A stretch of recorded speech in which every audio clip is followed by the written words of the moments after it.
Hana! Hanna! Dobrý večer. Já jsem Hanna z Finska. Já jsem Finka. A já byla jsem tady v Brně 3,5 měsíc. A to je a zítra jedu zpět a chci říkat finský vtip. Musíte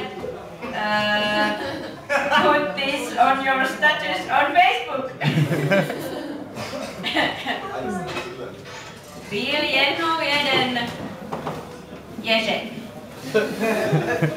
který dýchal prdelí. A